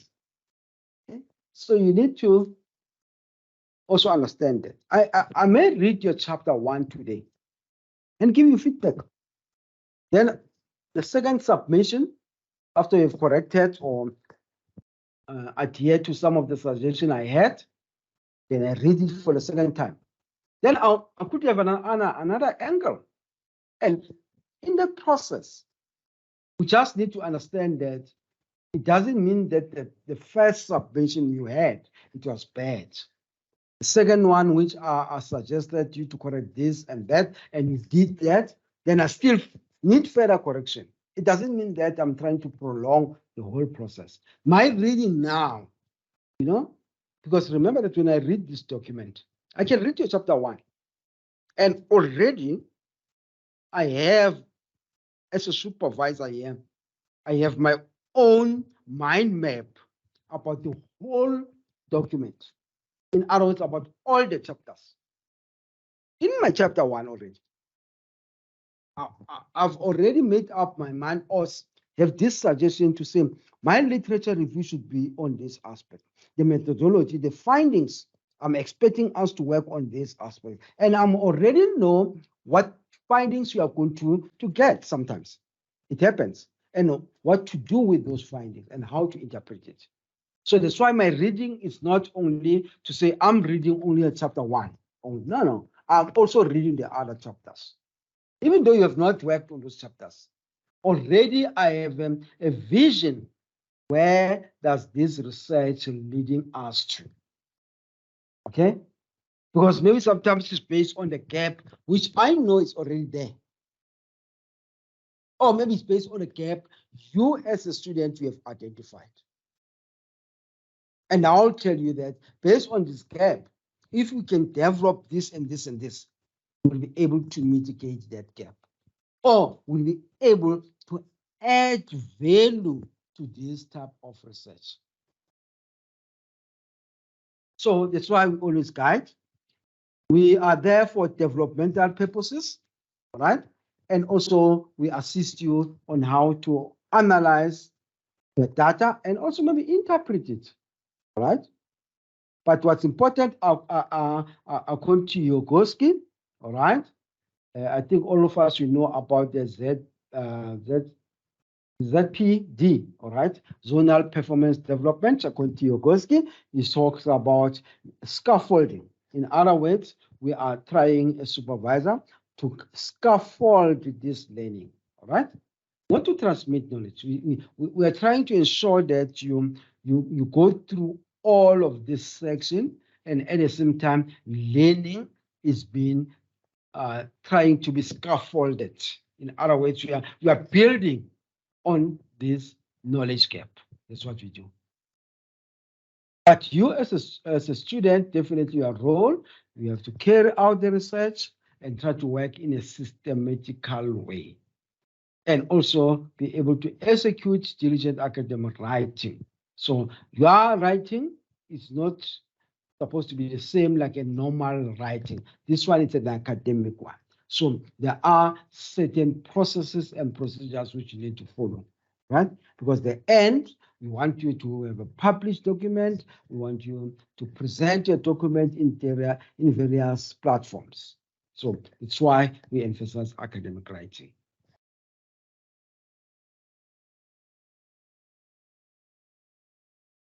Well, we also have an expectation for both the supervisor and the student. What are the expectations? All right, one, what we expect. What does the supervisor expect from the student? And what the student expects from the supervisor? Let's start with the student first. There are lots of expectations, all right? But when you meet for the first time with your supervisor, you need to talk about this expectation. Not only this one, there are lots. All right? Bring the expectation as a student to say, I, as a student, I expect this and this and this and this. The supervisor will bring the expectation. Then at the end, you come with what you call a memorandum of understanding, which both of you are going to have. You're going to have a copy, the supervisor is going to have a copy. So that if, for example, there is something which you are doing as a student, I'm able to make sure that I call you to order, if it's the correct way. Or maybe I'll make sure that I'll remind you about your expectation. I'll remind you also about my expectation. Right? And remember that all these expectations are not personal. No, they are professional expectations in this academic journey. Let's look at students. Students expect supervisor to be able to provide regular and competent supervision. I must supervise you. That's why some of the supervisors, they will remind you, honestly. They'll remind you about due dates. There are those supervisors. They'll say, look, we agreed that yesterday, the 18th, you were supposed to submit this part, and you have not submitted it. Can you work on it? Can I have it on Monday by this time? All right? That's how supervisors does others. Others, they'll leave you. All right? You have to remind yourself because you are on a certain level here. But the other thing is that students, they expect also your supervisors to be available for consultation. If you have given me a feedback on a document, then I respond again on an email and say, look, I didn't understand this aspect. May we please have a 30 minutes discussion on it online? And you suggest few dates and times. If those dates and times suit me as a supervisor, I need to adhere to a request. But if those dates and times are problematic to me, I need to indicate to you to say, all right, on these dates and this time, I won't be around. Maybe I'll be traveling or I'll be doing this. Can we meet on this day and at that time? So if we agree about that now, then we are able to meet. I could make myself available. The student also expect their supervisor to be approachable, dependable. I know that sometimes we expect to depend on our supervisors, but it also depends on a certain level. PhD, definitely. The supervisor is little. You are the driver. You are the driver of the process. If you are not convincing me and you don't want to convince me, so we have a problem. So you have to drive the process. Right? You are the one supposed to argue and also try to defend why have you decided on this methodology? Why have you decided on this theory? But you are the driver.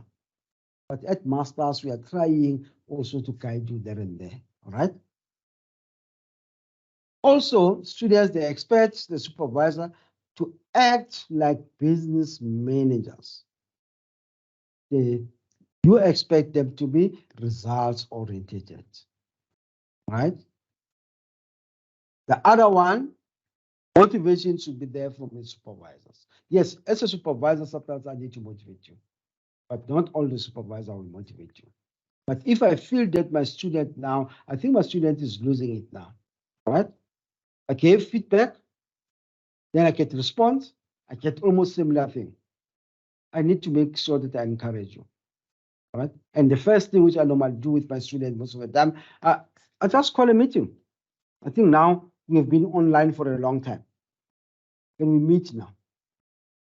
And most of the time it's online again. Definitely, I know. But most of the time we'll be sending documents amongst each other.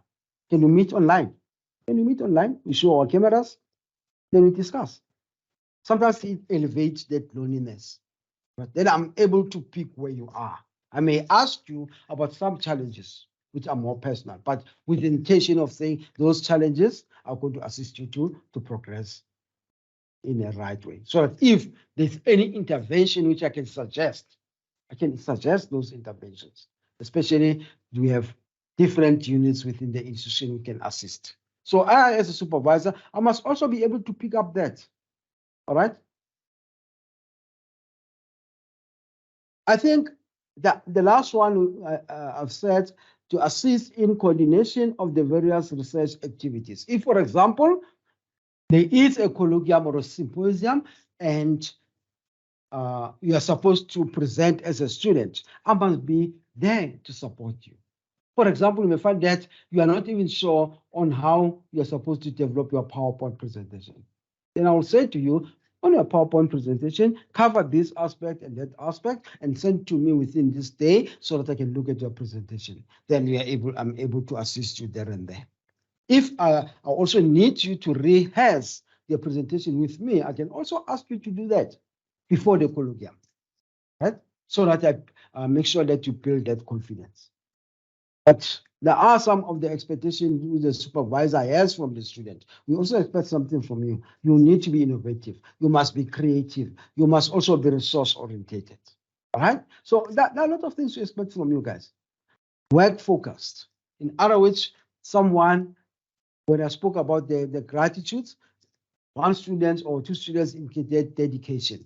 We expect you to be dedicated on your work, on your academic writing. That's why I'm saying to you guys, whether you like it or not, if you are a student doing your master's, your PhD, and even your honors, all right, I know that honors sometimes you don't have so much challenge, but master's and PhD, if you can spend a month without doing anything in your document, you must know that you are behind already. You need to work on something on that document every week. You cannot just say after 3 months when you feel that maybe you don't have anything to do. I'm just making an example, guys. Then you say, all right, by the way, I'm doing my PhD. Then you go on your on your laptop, you start to work on your document. No, it should be on a continuous basis. Otherwise, if you don't do that, you're going to fall behind around your work. All right. So the other thing we expect you, the supervisors expect you to have a little bit of confidence and also be able to handle criticism. In other words, as a student, when I give you feedback and criticizing you, all right, which it's not, remember that when I write any criticism or feedback on a document, it's not about you personally. No. If, for example, your name is Jabulani Kupega, it's not about you, Jabulani Kupega. All right, it's about the content. I think you get that, colleagues. The feedback is not about you, it's about the content you have submitted. So don't personalize feedback. All right? Because sometimes students, they do.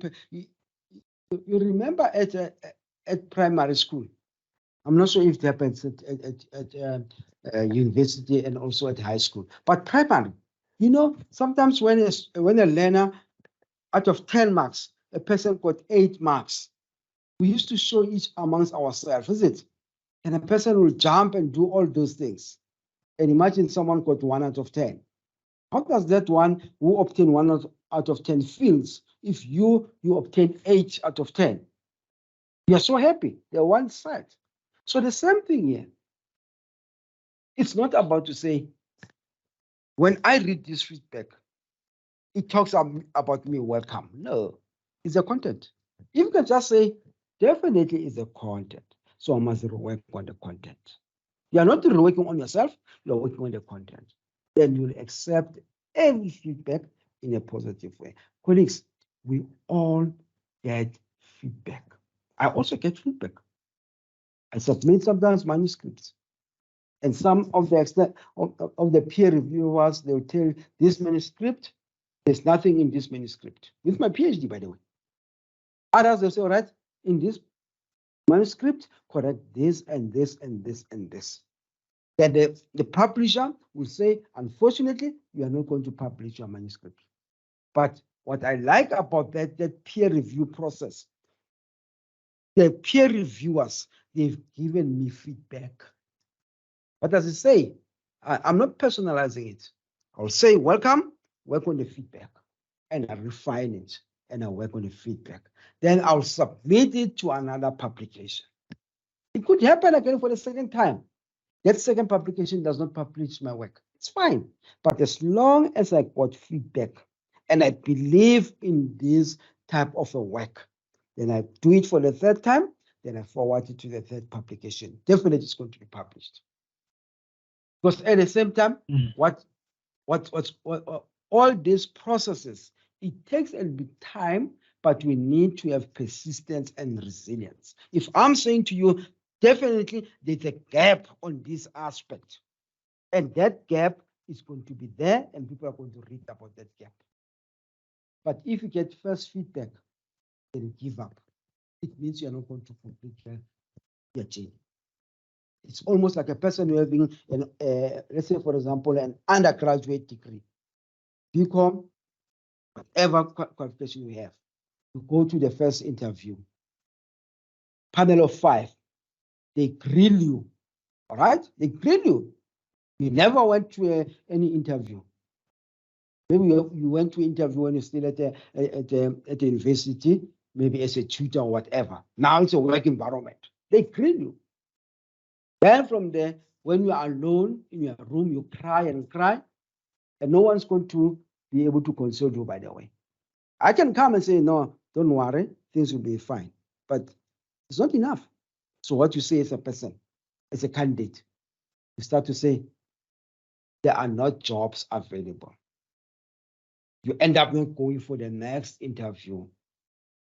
Instead of saying, the first interview didn't go well, what are my take-home message? What are the things I've learned in that interview? Maybe one of the aspects I was not able to articulate myself. Maybe I was not able to do research about the position. So you take something to say what went bad in this interview, so that when you go for the next interview, you correct those aspects. In other words, you don't take the feedback negatively. You take a feedback as a developmental process. Maybe that's how I approach things, colleagues. But what I'm trying to say is that the feedback we give you, don't personalize it, please. Because once you start to personalize it, it means you're not going to progress on this. I'm telling you, you are not. And remember that the journey, it's not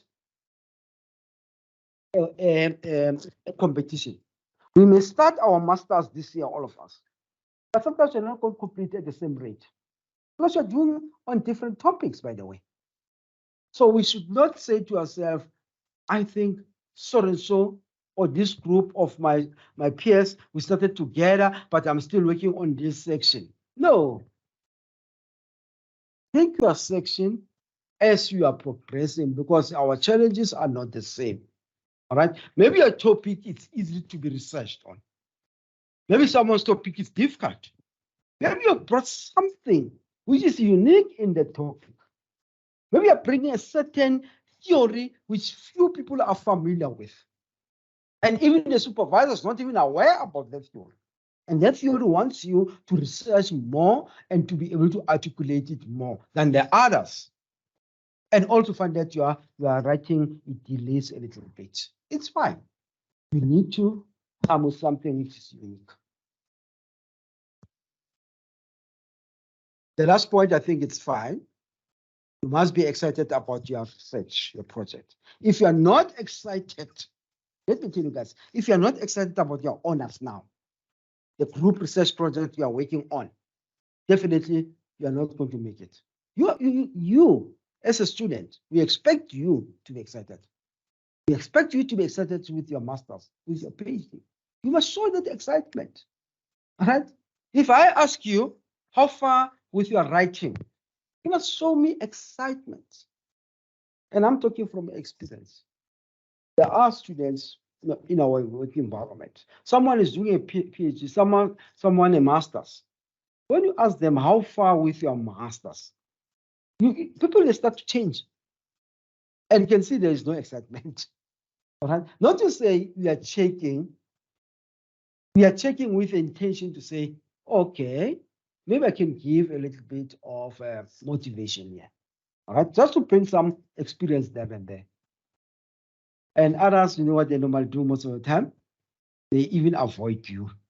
When you're about just to meet with the person in that passage in the work environment, because they know you are going to ask them about this.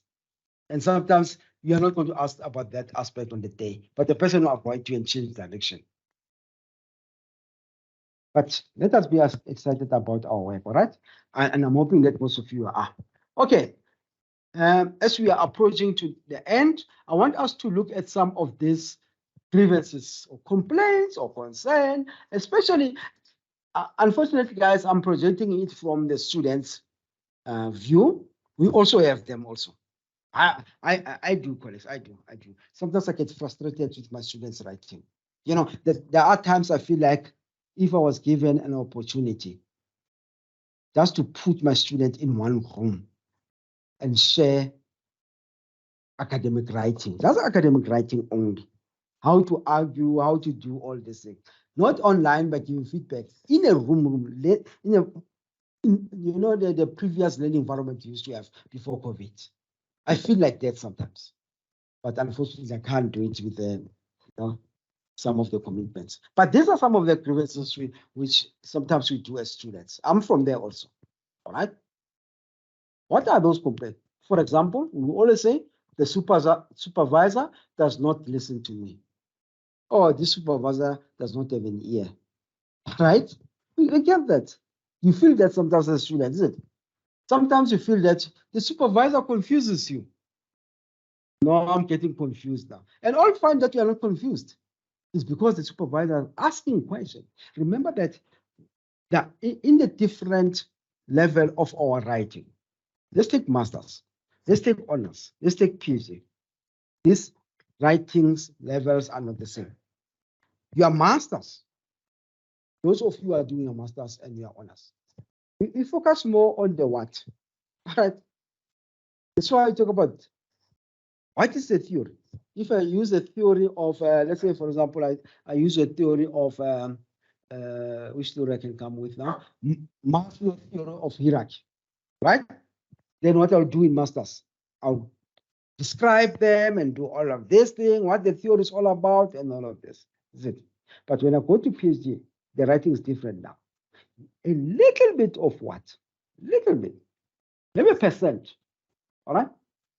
Then I'll give another percent, maybe another 20%.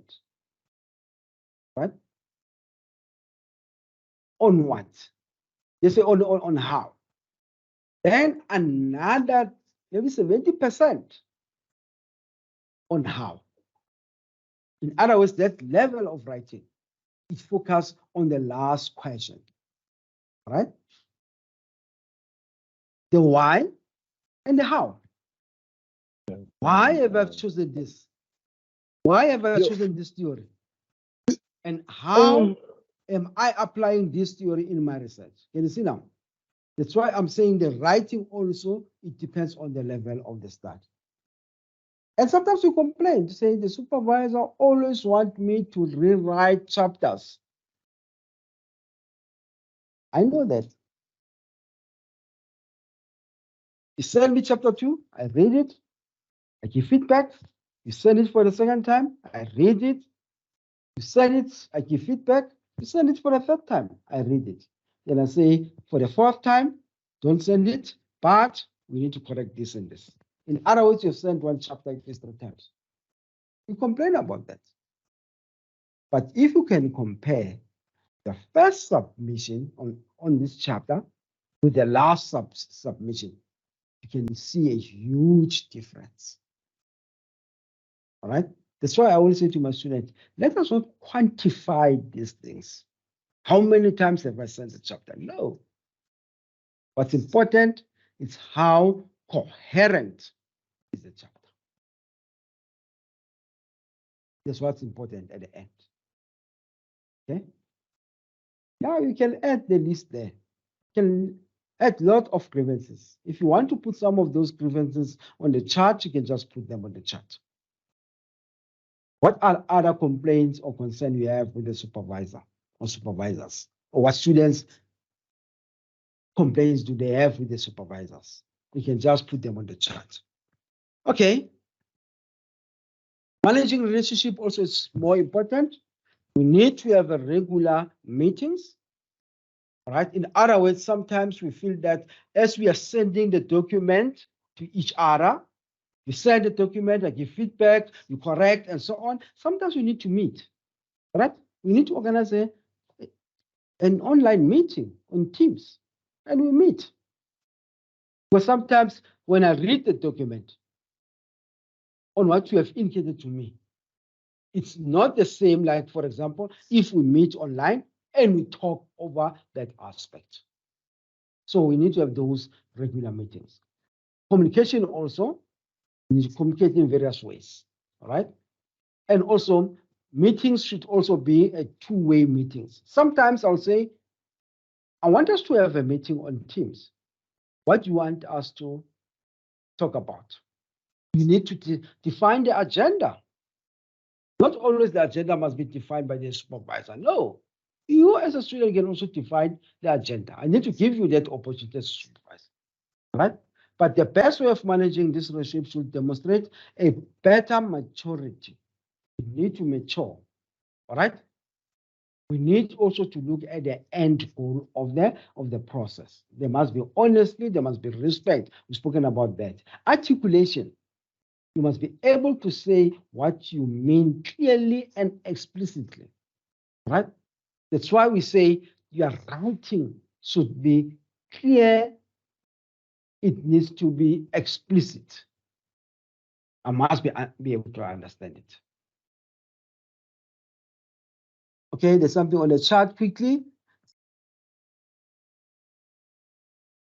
Oh, okay. People are adding. The supervisor is not responding to emails or respond after 2 weeks. Okay. Yeah, those are the complaints, honestly. I'm hoping the supervisor will. Maybe the supervisors also, they need to adhere to that. All right. I had a session with one student, I think it was on Friday. It was yesterday, by the way.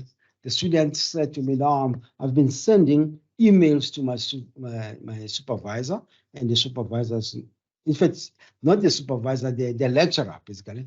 The lecturer is not responding.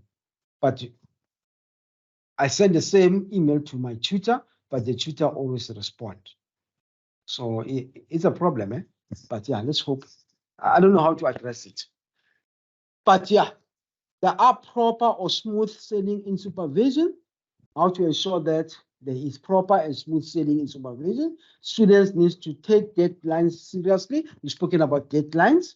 Also, we need to be able to respect the supervisor's time pressures, like I've indicated. You may find that the supervisors also teaching certain modules. So we need also to respect the pressure they are working around also, right? But it's not an excuse of them not responding to your work. All right. And also, students should refrain from dumping demands at the last minute. The other thing is that sometimes students, they always send their work at the last minute. If I'll tell you, colleagues, now, I'm just sharing this with you. The due date, like I've said, I think it's end of October, subject to correction again. The due date of the submission for the research proposal in all the colleges for M&T, if I'm not mistaken, it's end of October. You know what? What's going to happen? Towards the second and the third week of October, I'll be getting a lot of documents which I'm supposed to read. And students are expected to give feedback. Sometimes we send this thing at the last minute. And sometimes as a person, I'll tell students that I'm giving this feedback, but I'm telling you, there's a lot to work on here. And I don't think that you're going to meet the deadline. But if the work was submitted earlier, then we could have worked on the document, face by face, right? It takes time, but at the end of the day, it makes your document to be more refined, and the chances of being accepted to do a qualification are very high.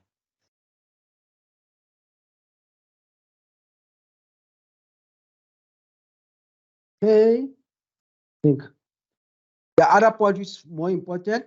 You need to take into consideration that the supervisor will not be able to provide feedback a day after you have submitted. I think that one is spoken about, that one. And the last one is that sometimes a student will think that the supervisor must be able to do everything. Okay, but which is not possible. I want us to spend 2 minutes, please, only 2, on this exercise. You can give feedback on the chat as we are closing. Let us paint this situation. As a postgraduate student, you are frustrated by your supervisor. Or read someone say, send something there on the chat. Supervisor who does not respond to your submitted work. For instance, you have emailed and called, still there is no response. This situation also strains you since the completion of your studies is nearer. How would you best deal with this situation? Let's brainstorm around it. It's 8 minutes past now.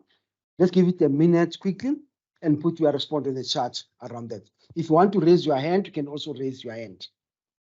Okay, any suggestions? Let me just go to the chat if there's someone. All right, I can see. Proposal, yes, you are welcome. You can send your proposal, research proposal to me. It's fine. All right. Hope you escalate the matter. Interesting. submit directly to the HOD of the M&D, yeah, it's fine. Yeah, we have to. You can't wait if someone is not responding to your submitted work, right? But before, I always do this. I don't know in your case. Before I escalate, I warn a person. Say, look, I think I've been sending this email or this request. You are not responding. I am going to escalate it to your supervisor or your head of department. So the person should be aware. And if there's no movement, definitely I give myself time. If I give myself a time frame of a day or two, and this supervisor is not coming in on the board, I just escalate. At least I've warned the supervisor that I'm escalating now. But others, they just escalate. There's nothing wrong with that. But it also depends on the person. But warn a person first, then escalate. It works better in that way. All right. But yeah. All right, someone will contact the department. Good. In other words, you are not going to sit and complain about this aspect. You are going to handle it. All right. I appreciate that. In concluding, what I'm trying to say, some best strategies for effective student or supervisor relationship are the following. I think we need to commit to each other. It's very important. Let us have commitment. You know, you want a certain outcome, so you must commit to that outcome. There is no way you are going to get a supervisor where everything's going to flow. There will be challenges, definitely. The relationship can start on a good path, but towards the end, the rocks comes in now. So you have overcome those rocks. It happens. So you need to just be persistent and look at them at the bigger picture. And remember that we are not in a how can I put it? Our relationship is not a friendly relationship here. We are not friends, if you can put it that way. We are in a professional relationship. So anything happen, anything that could happen, right? But develop a trust. Trust this person, right? Trust the supervisor. And I, as a student, as a supervisor, I must trust you, right? And also, you need to plan goals together. Share what are your aspirations with your supervisor. If you are aspiring to do your PhD because you are working on your master's, share it with the supervisor. Then the supervisor will also indicate to you what extra effort you're supposed to put in around there. And also, roles and your responsibilities should be clear to each other. Work in a collaborative way so that you're able to reach the outcome, both of you. That's all what you want. Everyone becomes more grateful about the end output. If you are going to graduate that day and ascend the stage, you are going to be grateful to this person. And this person is going to be grateful to you, by the way. Right? I think we have covered most of the part, and I know that I've overstepped with 10 minutes, but I do apologize. But in conclusion, again, supervision requires commitment and patience. We have seen that. As a postgraduate student, you need to familiarize yourself with the institutions, M&D related policies and procedure documents that are available, guys. All right? I'm hoping that next week we'll be able to meet again so that we look on how you can share your different research output on different platforms. Before we can close, anyone wants to ask something so that we pose it in a good way. I think Sipo is saying something on the chat. You'll be able to seek alternate communication channels and plan ahead. I like that one also. Okay, guys, we are done for today. Anyone wants to say something? Any question? Or if everything is clear, let us meet next week. If you still have something to submit to me, guys, here is my email. And I think you can also send it to Mem Nokolo. She'll be able to forward it to me. And I think Mem Nokolo is going to put her email address. But here it's mine. Then I'll be able to respond to your work.